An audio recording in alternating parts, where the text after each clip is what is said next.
This is InfoLive TV headline news, April 25th. I'm Margot Dudkevich. 2 Israeli security guards deployed at the Nitzeni industrial park at Nitzeni Oz, located between Tulkarem and Netanya, were murdered in a terror shooting at the site. The bodies of the 2 guards in their 50s were discovered Friday morning in the northern end of the complex. Security forces are searching for the perpetrators. 7 months after the reactor was bombed, the White House broke its silence Thursday and said North Korea helped Syria's secret nuclear program, and the destroyed facility was not intended for peaceful purposes.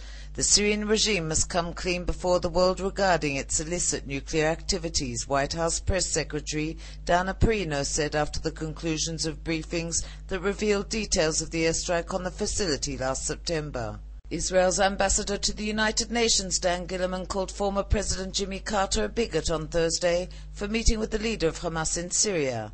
Carter went to the region with soiled hands and came back with bloody hands after shaking the hand of Khaled Mashal, the leader of Hamas, Gillerman told reporters. His harsh words for Carter came days after the former president met with Mashal for 7 hours in Damascus to negotiate a ceasefire with Hamas.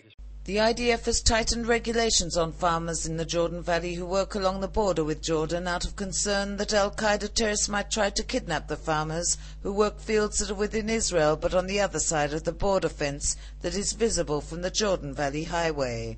According to a Jerusalem Post report, farmers must coordinate their crossings with the army. Hamas leader Mahmoud Zahar announced at a press conference in Cairo Thursday that Hamas is willing to observe a temporary truce in hostilities with Israel that will begin in Gaza and last for 6 months, but only after all other Palestinian armed groups agree to the stated terms. Zahar said that the ceasefire must be mutual and simultaneous, and the blockade must be lifted and the crossing points opened. The United Nations stopped distributing aid to Gaza Thursday after running out of fuel at the Nahal Oz terminal, which supplies the strip with commodities, remained shut due to the terror attacks on Nahal Oz and the Keren Shalom crossing, in which 5 Israelis were killed. Foreign Ministry spokesman Aryeh Merkel said Hamas was deliberately organizing a crisis and that millions of liters of fuel had already been transferred by Israel to the Gaza Strip.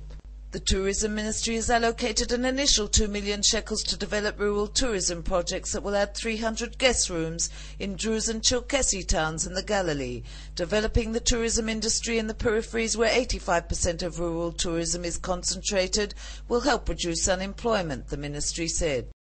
And from InfoLive TV in Jerusalem, Israel's only internet television network that broadcasts in 4 languages to the world, we'd like to wish our viewers a happy Pesach.